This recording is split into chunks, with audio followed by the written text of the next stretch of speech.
मुसलसल बदनामी की जा रही है।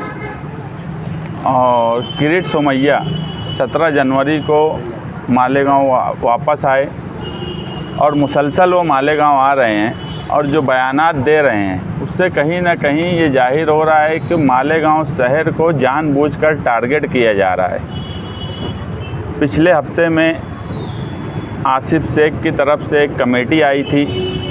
वो कमेटी ने समाजवादी पार्टी के जिम्मेदारान से मुलाकात की और उन्होंने ये कहा कि गैर सियासी प्लेटफॉर्म बनाने की ज़रूरत है।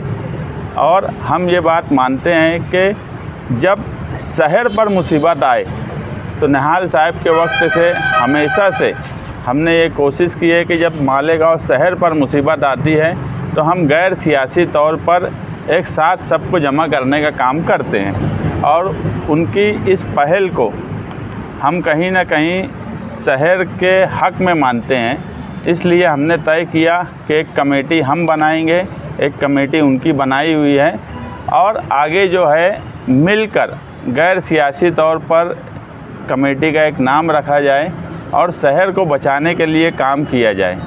क्योंकि हम देख रहे हैं कि फ़िरका परस्तों की तरफ से कहीं पर भी ऐसा जाहिर नहीं हो रहा है कि मालेगांव शहर को कोई डेवलपमेंट या तरक्की के लिए यहाँ कुछ दिया जाए, सिवाय बदनामी और मालेगांव शहर को अलग अलग जिहाद के नाम से याद करने के अलावा कुछ नहीं किया जा रहा है। किरीट सोमैया जो आ रहे हैं वो जो बयानात दे रहे हैं उसमें कोई सच्चाई नहीं है, मगर डिपार्टमेंट को डराया जा रहा है। वो माजी खासदार हैं बीजेपी के, कहीं ना कहीं ऑफिसर उनके दबाव में आकर जो सच्चाई है वो सामने नहीं ला रहे हैं। और पीछे जो 1500 बांग्लादेशी मालेगांव शहर में है, इस तरह के जो बयानात दिए गए, उसके बाद अभी जब वो आए तो उन्होंने ये कहा कि 4000 बांग्लादेशी हो गए, जबकि मालेगांव शहर में सबसे पहले हमने इस मामले में प्रेस कॉन्फ्रेंस बुलाई और ये बात बताई डिटेल में कि ऐसा कुछ नहीं है। जो अरीज़े तहसीलदार में दिए गए जनवरी 2023 के बाद वो 3200 के करीब अरीज़े दिए गए थे, जो एफिडेविट करके कारपोरेशन से सर्टिफिकेट लेने की जिसमें बात थी। मगर वो 4000 की जो बात बोलते वो भी गलत है। कई अरीज़े तहसीलदार ने रिजेक्ट भी किए, उसकी भी डिटेल उन्होंने नहीं बताई। और पेपर इस तरीके से वो बता रहे हैं। छावनी पुलिस स्टेशन में उन्होंने एक कंप्लेन का अरीज़ा भी दिया, एफआईआर नहीं हुई मगर अरीज़ा दिया गया। और हम ये बात मानते हैं कि इस तरीके से शहर को बदनाम करना ये मुनासिब बात नहीं है। हमारे लीडर अबू आसिम आज़मी साहब जो हमेशा महाराष्ट्र के मुसलमानों पर जब भी कोई मुसीबत आती है, वो किसी भी शहर के हो, तो वो फ़िक्रमंद रहते हैं। मालेगांव में वाहिद लीडर हैं, यानी महाराष्ट्र में वाहिद लीडर अबू आसिम आज़मी हैं, जो हमेशा से मुसलमानों के पर जब भी मुसीबत आई है, वो कानूनी तौर पे हो, जमहूरी तौर पे हो या असेंबली हॉल में हो, उन्होंने नुमाइंदगी की है। हमने उनसे बात की है। जो एसआईटी नियुक्त हुई है, हम ये भी मानते हैं कि वो एसआईटी कहीं ना कहीं सरकार के दबाव में काम करने वाली है। और किरीट सोमैया जिस तरीके से सरकार को भी गुमराह कर रहे हैं, एसआईटी अगर सरकार सही तरीके से मालेगांव शहर के तहसील विभाग हो, कारपोरेशन डिपार्टमेंट हो या पुलिस डिपार्टमेंट हो, इनसे अगर रिपोर्ट ली होती तो मुझे नहीं लगता कि एसआईटी यहाँ नियुक्त हुई होती। मगर गुमराह करके एसआईटी को नियुक्त किया गया और कहीं ना कहीं ये गुमराही की जाएंगी। इसलिए हमने आसिम भाई को बोला कि कानूनी तौर पे मालेगांव शहरियान की मदद की जाए।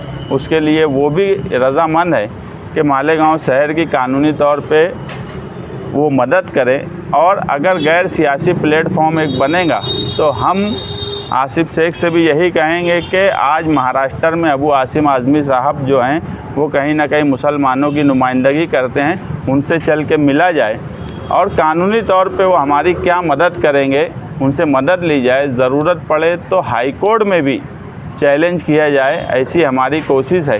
क्योंकि जो बातें की जा रही हैं मुसलसल, उन बातों से यही साबित होता है कि एक रजिस्ट्रेशन का जो इंडिया सरकार भारत सरकार ने the registration of birth and death act 1969 जब बर्थ और डेथ का रजिस्ट्रेशन होना शुरू हुआ, उस वक्त म्यूनसिपैलिटी में सैलाब आया।